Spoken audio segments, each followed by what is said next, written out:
পরিষ্কার। আমি কি বলছি আমি নিজেই জানি না, ভয় পাচ্ছি আমি। কারণ এখন তো কীর্তনিয়া বড় হওয়ার একটাই লক্ষণ, যার 90,000 টাকা বেতন।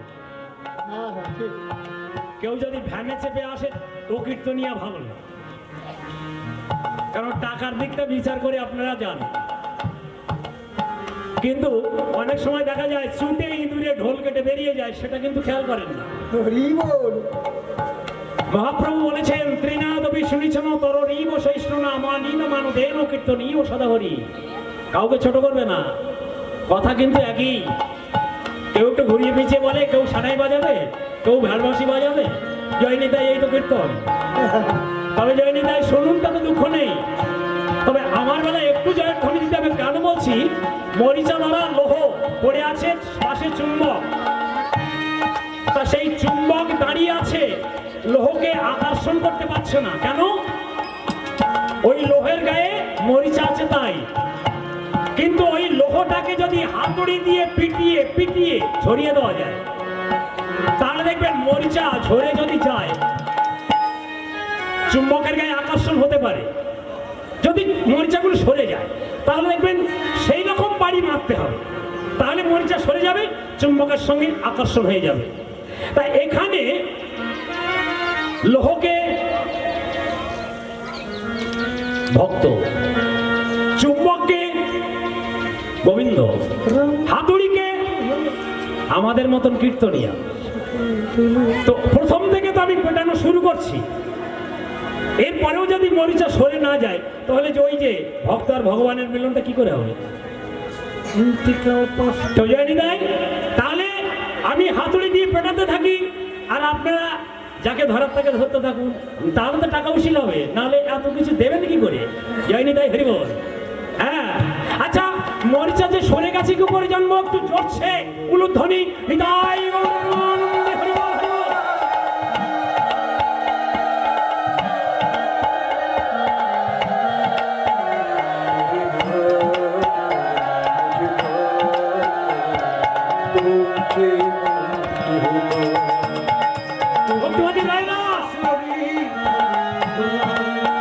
একটা জিনিস জানবেন, কৃষ্ণকে ডাকলে কিন্তু কাঁদতে হবে, ভালো করে ডাকবেন, কাঁদার জন্য। কৃষ্ণকে সুখের জন্য কেউ ডাকবেন না। যত কাঁদবেন তত কৃষ্ণকে পাবেন। কৃষ্ণকে যদি মনে করেন সুখের রাশি, তাহলে ভুল করবেন। সুখের চিন্তা করে কৃষ্ণকে ডাকবেন না। আপনারা জানেন না রাধারানীকে কত কাঁদিয়েছিল? রাধারানী বলেছিলেন, কৃষ্ণ তুমি আমাকে বারে বারে কাঁদাও, কৃষ্ণ তোমার জন্য আমাকে কাঁদতে হয়। রাধা কাঁদে রাধে রাধে, যেমন শ্রী রাধা কাঁদে স্বামীর রাগে,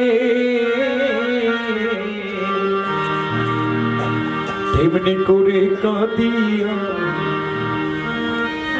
তোমারও লাগে, যেমন শ্রী রাধা কাঁদে, যেমন শ্রী রাধা কাঁদে স্বামীর রাগে, তেমনি করে কাঁদিয়া তোমারে লাগে, যেমন শ্রী রাধা কাঁদে।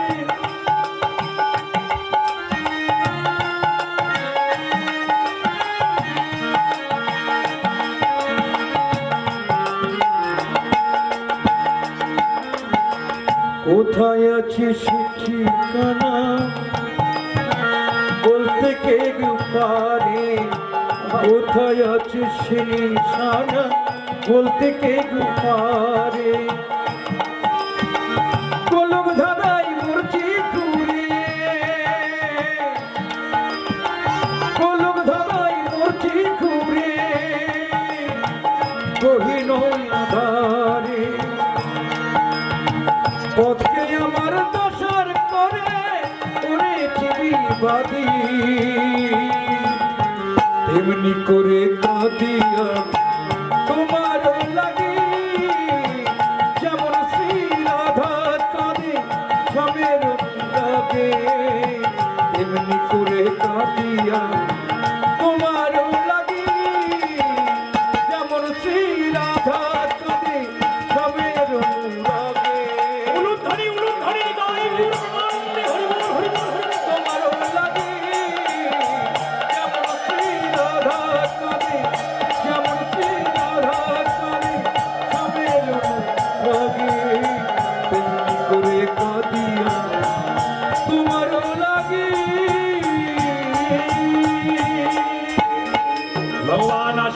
করেন তাদের যারা ভগবানের জন্য কাঁদতে জানে। ভগবান তাদের আশীর্বাদ করেন যারা ভগবানের জন্য নিজে না খেয়ে ভগবানকে খাওয়ান। আজকে সেই ভগবান বিশ্বজোড়া গড় বেঁধে দাঁড়িয়ে আছেন। মামার এক ভাণ্ড নবনী নিয়ে গোপালের করে দিতে যাবেন। ভান্ডারী বললেন, মা আজ আমি নবনী দিতে পারবো না, তুমি দিয়ে দাও, আমার তো অসুবিধা আছে। মা বললেন, দাঁড়া দাঁড়া দাঁড়া, তুই আমার কাছে দে। মা আমার ধীরে ধীরে গোপালের করে নবনী অর্পণ করিতে গেলেন। মা জানি এক ভাণ্ড নবনীতে কর পূর্ণ হয়ে যায়। আজ মা আমার ধীরে ধীরে নবনীতি করে যখনই দিয়ে দিল, কি দেখলেন?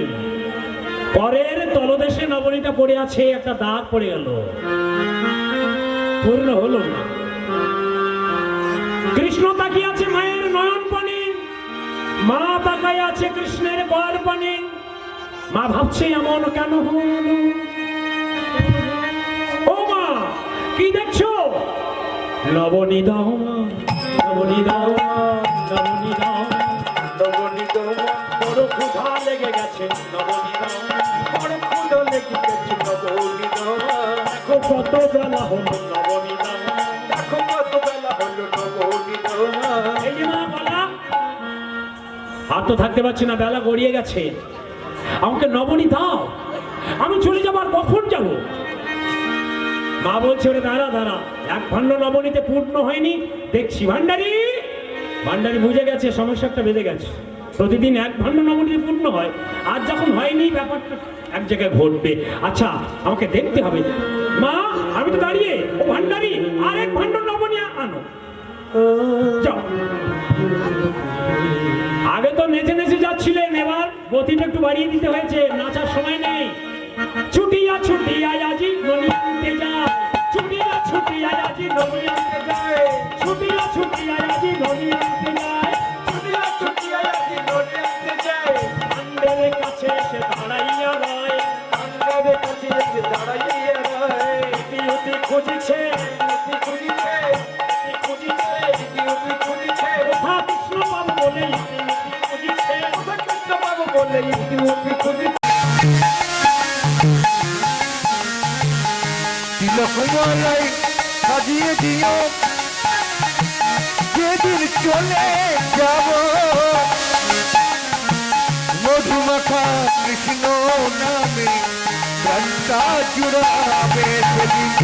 তুই আমার প্রাণের করি, তুই আমার প্রাণের করি, যেতে আমায় মধুমাখা নাম, আমার প্রণায় নাম, আমার প্রণায় কৃষ্ণ নাম, আমার প্রণায় কৃষ্ণ নাম, আমার প্রণায় কৃষ্ণ নাম।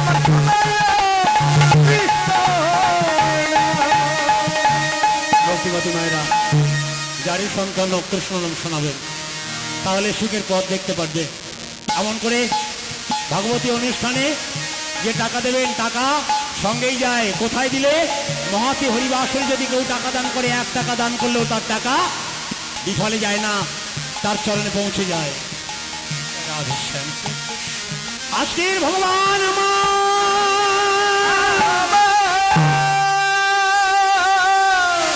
বিশ্বজোড়া কর পেতে দাঁড়াইলেন,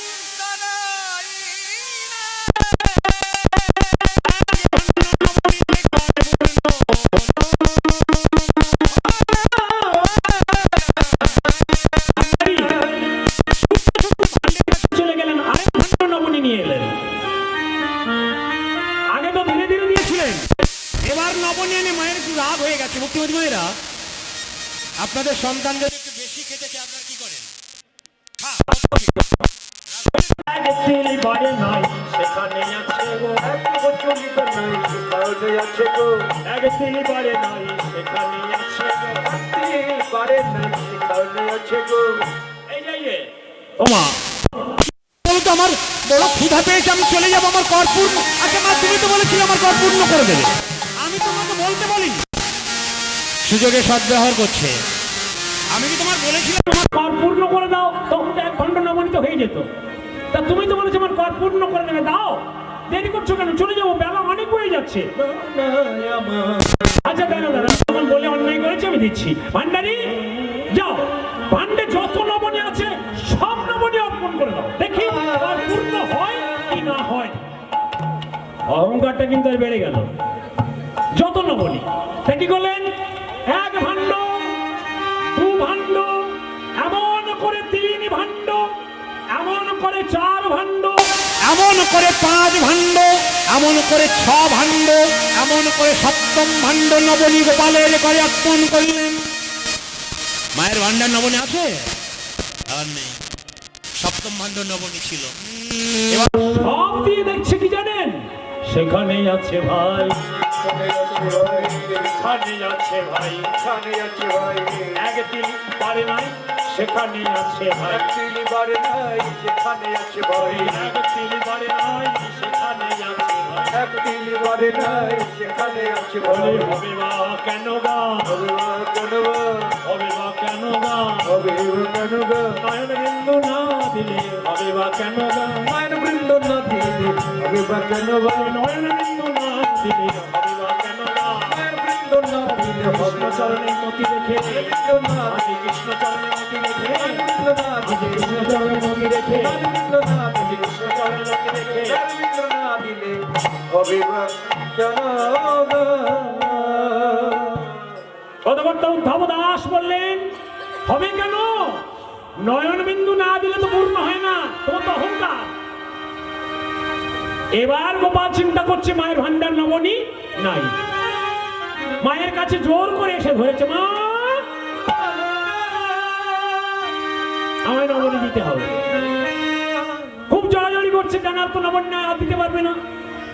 মা বলছে, হারে গোপাল, তোকে যখন নবনী দেওয়ার কথা বলেছে আমি দেবই, দাঁড়া তুই একটু দাঁড়া, বিরক্ত করিস না, দাঁড়া।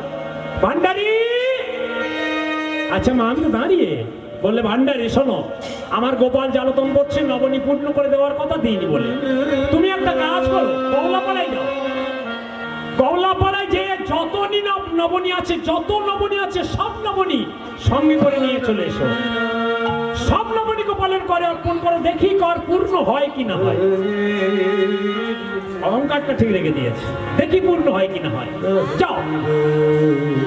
এবার ভান্ডারি চললেন গৌলাপাড়ায়, আর মা বলছে, কৃষ্ণ আমি তোর নবনী খেতে দেবো, কর পূরণ করে, একটু দেরি কর, এখানে দাঁড়া।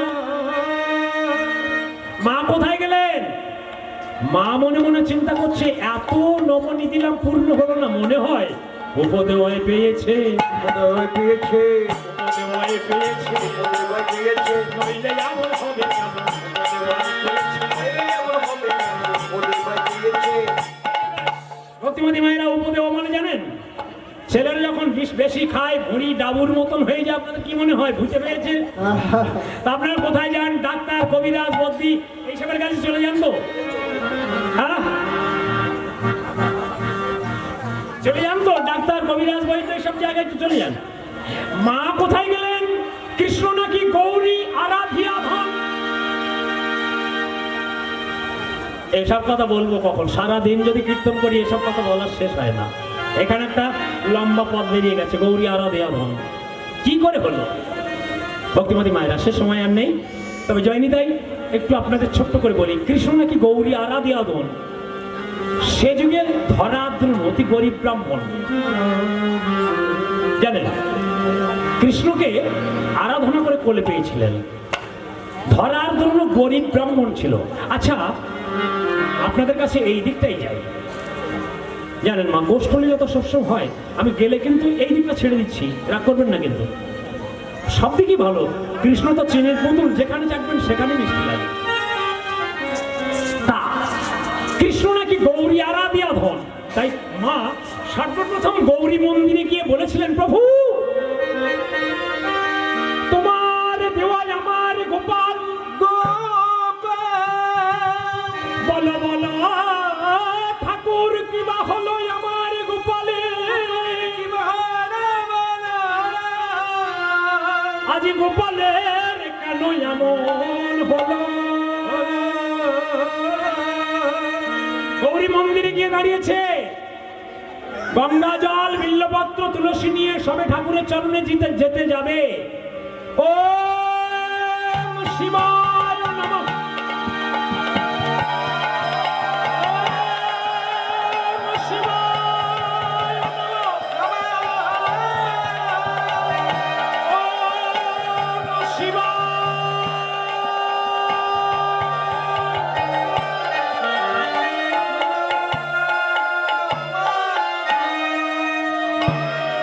যখনই দিতে যাবে দেখে দাঁড়াই আছে রে,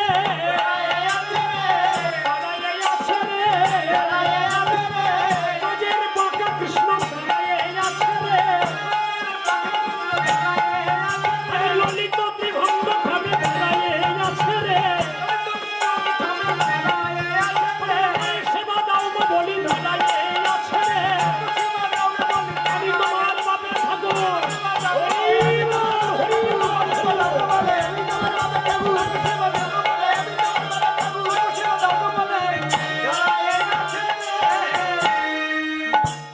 কৃষ্ণ বলছে, মা তুমি বললে আমাকে দাঁড়াতে, কিন্তু কতক্ষণ দাঁড়িয়ে থাকবো? বলছে আর একটু দেরি কর, তুই আর একটু দাঁড়া, তোর আমি সেবা দেবই। মা আবার আদর করে বাইরে দাঁড় করিয়েছে ভান্ডারে আসা পর্যন্ত। কৃষ্ণ মনে মনে চিন্তা করছে, ভান্ডারে যদি গওলাপাড়া থেকে নবনী আনি তাহলে ওই নবনীতে আমার কর্পূর্ণ হয়ে যেতে পারে। না না, মাকে আর জ্বালাতন করবো না, আগে পিছনটা সামাল দিয়ে দিই। ভগবানের কি লীলা দেখুন, একবার মায়ের কাছে দেখলেন মা সেবা দিচ্ছে, আমার পিছিয়ে এসেছেন, আর বিরক্ত করবো না, আগে ভান্ডারীকে সামাল দিয়ে দিই, কারণ গওলাপাড়া থেকে নবনী আসলে আমার কর পূর্ণ হয়ে যাবে। কেন বলতে পারেন? কেন পূর্ণ হয়ে যাবে? কেন ভক্তি, কেন ভালোবাসা? কোন ভালোবাসার ভয় করছে না? গওলাপাড়ার যত রমণী তারা কি করেন জানেন?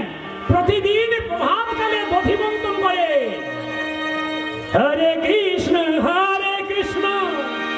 কৃষ্ণ কৃষ্ণ হরে হরে, হরে রাম হরে রাম, রাম রাম হরে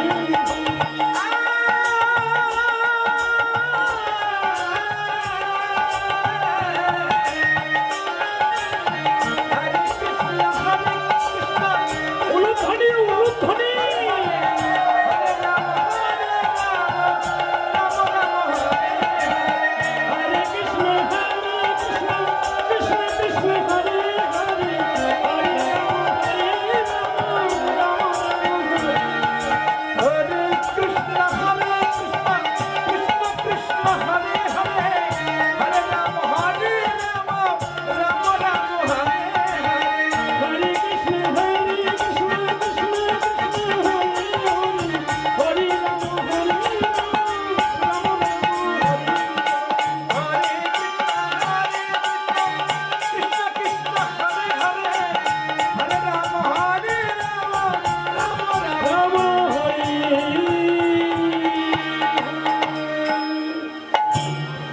এখানেই ভয়,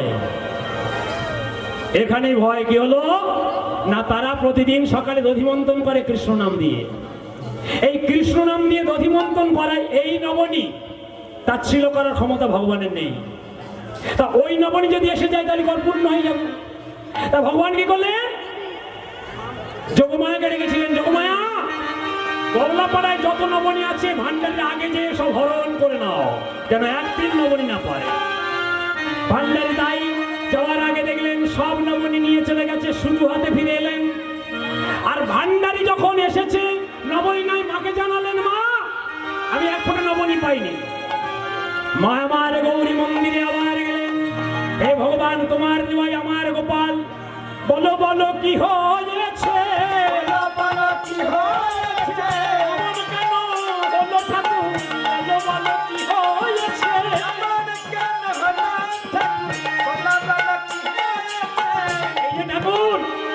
আমার গোপালের কি হয়েছে বলো। এখন গোপালকে তো বাইরে দাঁড় করেছে, ভগবান বাইরে দাঁড়িয়েছিল, মা আবার গঙ্গা জল বিল্লপত্র তুলসী নিয়ে যাচ্ছে। ওম শিবায় নমঃ, ওম শিবায় নমঃ, ওম শিবায়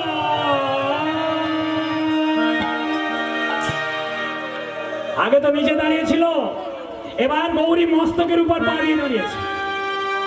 চিন্তা করছে একটা খারাপ কাজ না করলে মা আমাকে চিনতে পারবেন। তাই গৌরী মস্তকের উপর পা দিয়ে দাঁড়িয়েছে। মা বলছে, গোপাল, তোর ভালোর জন্য আমি ঠাকুরের মন্দিরে এলাম, আর তুই আমার ঠাকুরের মাথায় পা দিয়েছিস, নেমে আয়। বলছে, কেন নামবো ঠাকুর? তুমি তো বলে থাকো, বলে কৃষ্ণ তুই আমার বাপের ঠাকুর, তুই আমার ঠাকুরের ঠাকুর, তুই আমার ঠাকুর। আচ্ছা মা, আমি যদি তোমার বাপের ঠাকুর হই, তোমার ঠাকুর হই, তোমার ঠাকুরের ঠাকুর হই, তবে আমায় সেবা করো মা গো।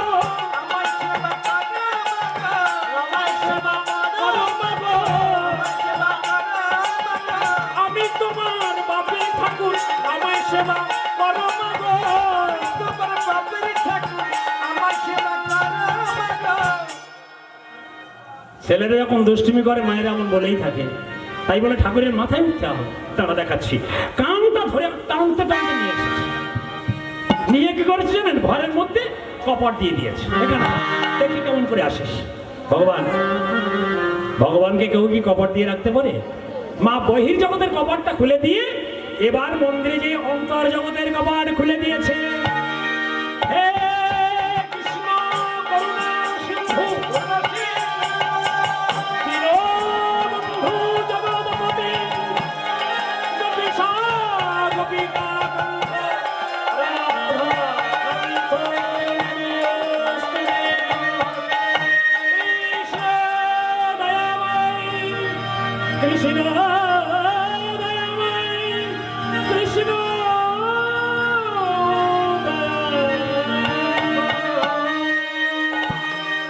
উল্টা ছুড়ে দিয়েছে। ছুড়ে দিয়ে মা তাকিয়ে দেখছে কৃষ্ণ দাঁড়িয়ে আছে সেইখানে। মা তাকিয়ে দেখলেন কপাটটা দেওয়াই আছে। মা মনে মনে চিন্তা করলেন, না না, কৃষ্ণ আমার নয়। এখনো বাৎসল্য প্রেমের ওই সহ্যে চাপা পড়েছিল। এ কৃষ্ণই আমার নয়, এ স্বয়ং ভগবান হবে। তাই কৃষ্ণের চরণ পানে লক্ষ্য করে মা দেখছিলেন। হঠাৎ দেখলেন গৌরী মস্তকের উপরে যে ফুলটা ছিল, ধীরে ধীরে সেই ফুলটা সত্যি সত্যি কৃষ্ণের চরণে পৌঁছে গেল। যখনই পৌঁছে গেছে, মায়ের আর জানতে বাকি থাকল না গোপালকে। মা কি করলেন? মা চরণটা জড়িয়ে ধরলেন। মা আমার চরণটা ধরলেন জড়িয়ে। মা কি করলেন? মা আমার অমনি অমনি চরণ জড়িয়ে